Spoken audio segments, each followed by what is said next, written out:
And we are the Coalition, loud and proud, outrage, porn-free, civilly disobedient media, broadcasting live tonight, well, from a secret location deep in the heart of Providence, Rhode Island, the naked city, the city of, well, a few 100,000 stories.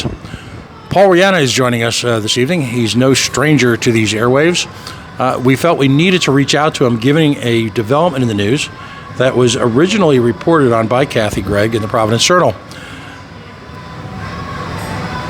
According to a memo from your Rhode Island Department of Health, medical employees can work if they are symptomatic or return to work after 5 days, even if they are mildly symptomatic in a crisis, as long as they wear N95 masks.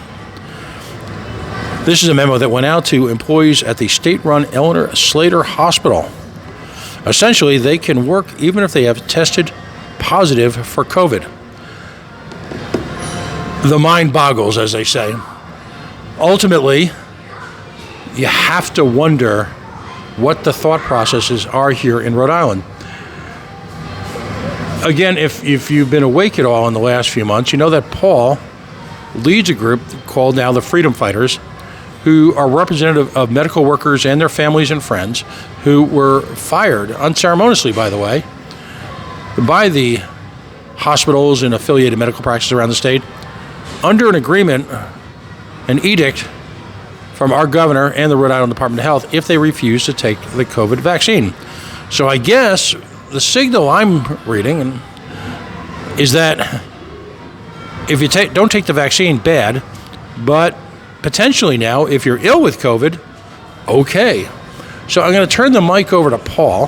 He graciously agreed to meet with me late on this Saturday afternoon, and just the range of emotions, his thoughts on the entire process, the status of the state of Rhode Island's unemployment compensation to all of these affected workers who, as the sign so clearly states at so many of the rallies, those workers who went from heroes, literally willing to work in plastic garbage bags and recycle PPE, they went from heroes to zeros.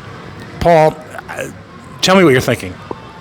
I think it's disgusting how the Rhode Island Department of Health and Dan McKee can allow this to happen, to where you have healthy, unvaccinated individuals who are willing to work just as much as they worked 20 months ago.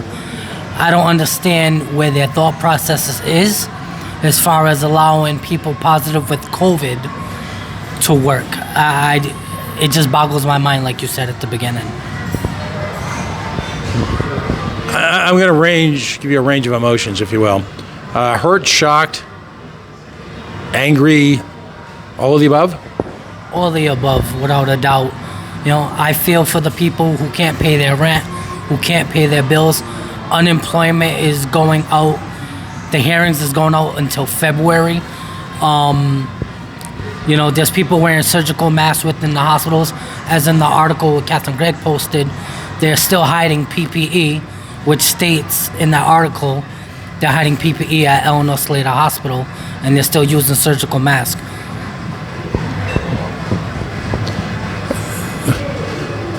You've been, some folks say, following and protesting, other people will say stalking our governor for months now. Has he yet taken the opportunity or time to have any type of sit-down, any type of engagement with the leadership of your movement? The people who say we're stalking are ignorant and childish, because we are not stalking him. We want to be heard. The Rhode Island Freedom Fighters want to be heard.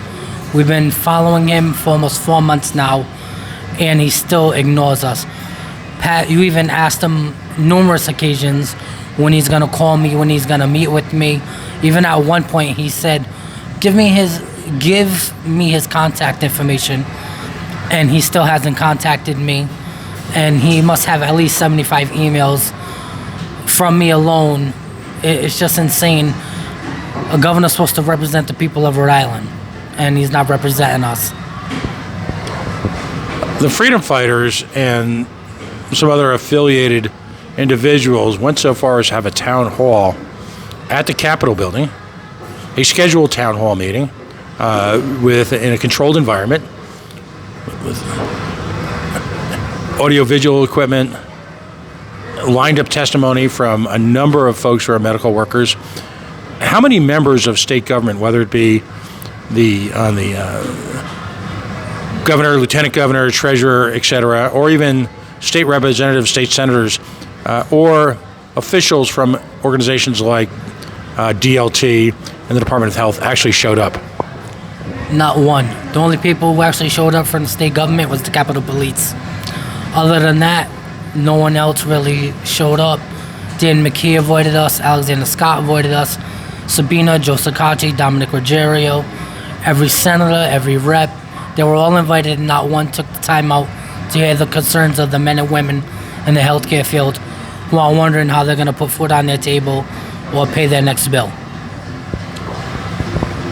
Members of your organization are willing to submit, if you will, to repeated testing, aren't they? People are willing to wear masks and submit to testing twice a week.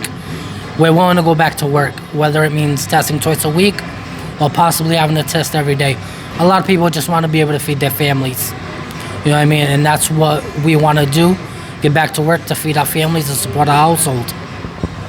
Can you give us a range of the jobs that members of your organization, the freedom fighters, and folks who were terminated arbitrarily by the state, give me a range of what type of skill sets they have?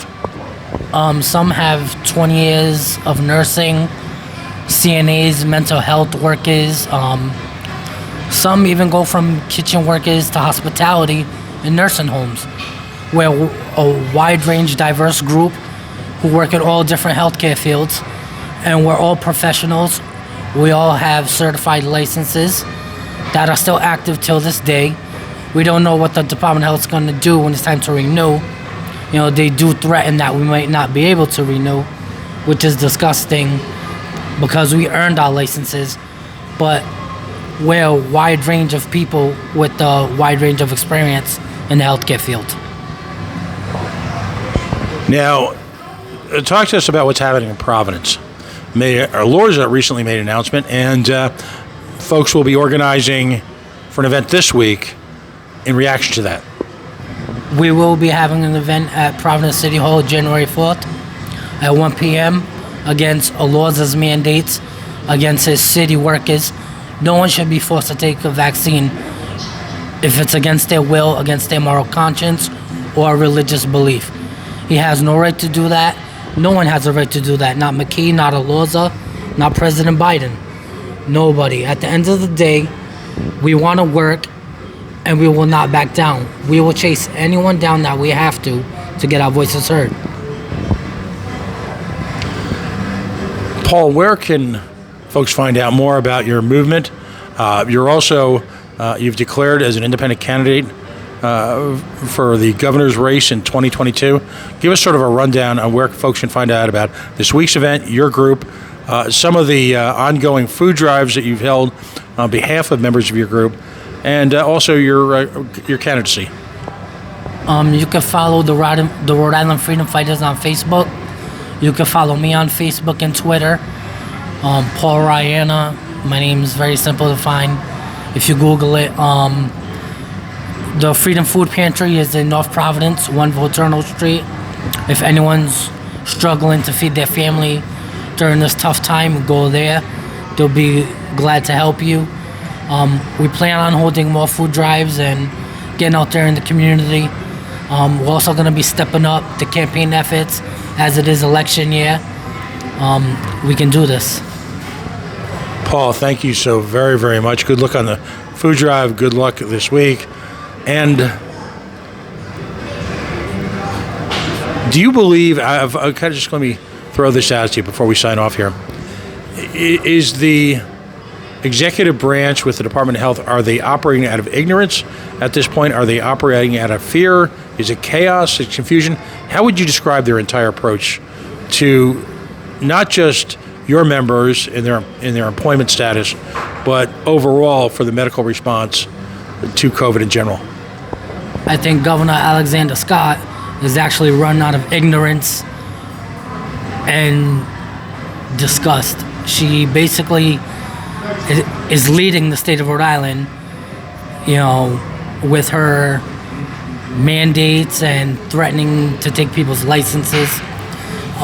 That's basically who's doing this to the healthcare workers, is the Rhode Island Department of Health and Alexander Scott. And all these people that are, keeping us from working need to be held accountable. Even though they won't give us the time of day to meet with us, we're still going to push forward, and we're still going to see them eventually. Paul, thanks a lot. Again, Happy New Year to you and everyone in your organization, and good luck this week.